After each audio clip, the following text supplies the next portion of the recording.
Hello everyone, my name is Eleanor. You can just call me Ellie. Tell me guys, how well do you know your parents? What if they're not who they say they are? What if you don't know the biggest truth about yourself? I just had a terrible story that turned everything upside down and, it was just terrible. But on the other hand, I finally found out the whole truth. For many years, we moved from one house to another. I did not understand why and why all this was necessary. But as my father said, my mother loved it. She's not used to sitting in one place. Because of the endless travel, I've never been able to really make friends with anyone, let alone have a relationship with guys. As soon as I started getting used to the area, the new schools, the rules, my mother would pack our bags and we would be on the road again, looking for another house, block, district, or even state. And no matter how much I protested, my mother never listened, and my father silently agreed to avoid quarrels. That's how I grew up. And so, when we moved for the 100th time to the small town of Riley and chose a house, I took a deep breath. For some reason, I had a feeling that we would stay in this place for a long time, or I just wanted to. I liked this city's simplicity, the fact that there was a cool forest nearby where we can walk. There were good shops nearby, and most importantly, there was no fuss. Everyone lived their own life and did not climb with questions from where you are, what do you do, why do you move so much. Some people were beginning to suspect that we were some kind of maniacs or criminals, since we traveled around the country so much. I agreed. Maybe we really were a crazy family? But how do I explain it? No way, so I just shrugged stupidly. The first day at the new school was the same as everywhere else.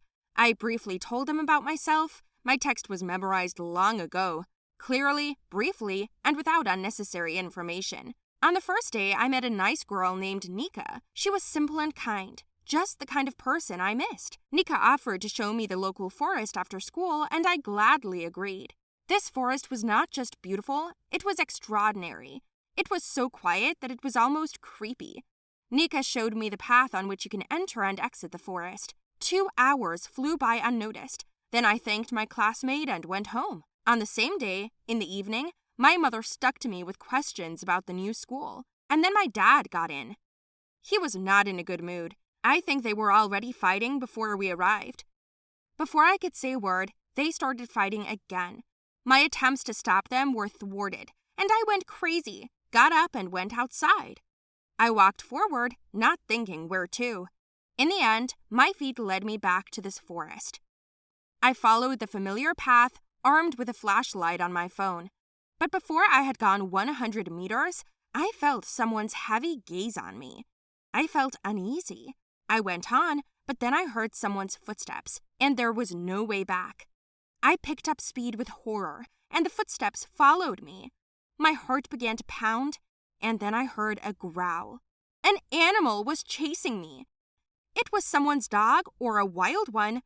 I started to run as fast as I could, but he grabbed my pant leg and I fell to the ground. The mad beast growled, and I let a loud cry of, "Help!" Suddenly, someone hit the dog and it whined and ran away.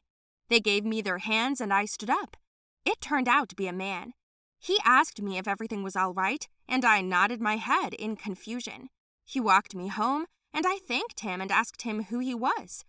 We were standing on the porch when my mother came out. At the sight of the man, she shouted, "What are you doing here? Get lost!" She chased me inside and slammed the door. When she asked if I knew him, she just started yelling at me to stay away from him. "He actually saved my life," I shouted, and then she blurted out, "It's your father. He's crazy and he wants to sell you." "What? What do you mean, father?"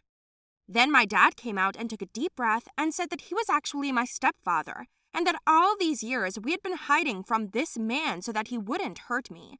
I was in shock.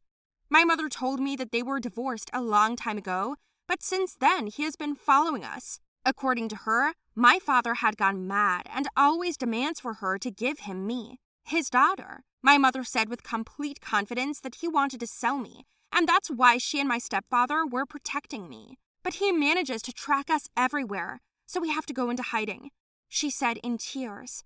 I was scared, and I promised I wouldn't go near him again. But from that moment on, it was different. My own father now found me at school, when I was walking with Nikki, when I was sitting at home. He stood under the windows. I avoided meeting him and tried to drive him away, but he asked me to talk to him. I couldn't trust him, so I didn't talk. Why not go to the police? I asked my mother, but she said that it was useless because they already tried. And so, once again, when I was walking home from school, he caught up with me again. My stepfather and my mother had gone to a funeral with friends, and I was left at home alone. When I had finished my dinner, there was a knock on the door. I opened the door and saw him and shouted for him to leave. But my father came in and closed the door, and I was terrified. "What do you want?" I asked, but he suddenly said that it was all complete nonsense, that he only wanted to talk. But about what? I sat down and gave him a chance to talk. Dad hesitated for a long time, and then said, "You are my daughter, our daughter. You have a mother, another mother, and we love you very much. Your mom's been crazy all these years, looking for you, and they took you away from us." Then I stopped him. My brain was exploding from this information, and he told me that when I was born, they lived very poorly and asked distant relatives to look after me. "Your aunt didn't have any children. They can't have them, so they accepted you with joy and haven't let you see me for so many years. They say that you are their daughter, but you're not. You're ours." I didn't want to believe it. Aren't they my parents? And who do I believe? He left his phone number and told me to call him at my convenience, and he would introduce me to my real mother, and left. Dizzy, I closed the door and went to my parents' bedroom. I suddenly remembered that I had never asked my mother to show me my childhood photos. I began to dig through the documents, but I didn't find anything there, except for their wedding photos. Then they arrived home. I asked about my childhood photos, but my mother hesitated, and then said that they lost them when they moved. Then I began to ask how I was born and how my mother's pregnancy went and how she met my father, but my mother did not answer anything. She just freaked out, kicked me out of the room, and told me to go to bed. A doubt was born in me.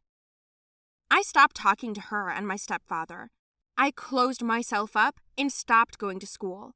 My parents asked me what was wrong, but I didn't want to talk. And then I called that man and we made a date. With a shudder in my heart, he brought me to the house where a woman was sitting. At the sight of me, she began to hug me and kiss me. She cried so bitterly and called me by name, although we'd never met. I asked her to show me photos, and she pulled out 2 whole albums. She showed them to me, told me about her and my father, and how hard their lives had been. In one of the photos, I noticed a birthmark on my back and realized that I still have it, and it's really me. Tears started to fall from my eyes. I didn't know what was going on, but I felt so bad. Another proof was that there was another photo of my parents. This is my second cousin and her husband, and they couldn't have children. Here in the photo, we are with you and them. After 4 months, they took you away for a while, but they never gave you back. What we didn't do, we even asked the police for help, but they got away with their money and connections. We followed you, searched for a long time, and finally found you. My mother said. I took the photo, said I'd be back, and went home. My mother met me as usual, invited me to dinner. I tossed the photo on the table, and she and Dad looked at each other with frightened eyes. "How could you?" I asked, but my mother began to justify herself. "They still had no money. Why do they need a child? We need you more," she shouted. "But that didn't give you the right to take me away forever." My mother was crying bitterly, and I packed my things and left. From that day on, I live with my real parents. Do you think I did the right thing? Write your opinion in the comments, like the video, and subscribe to the channel.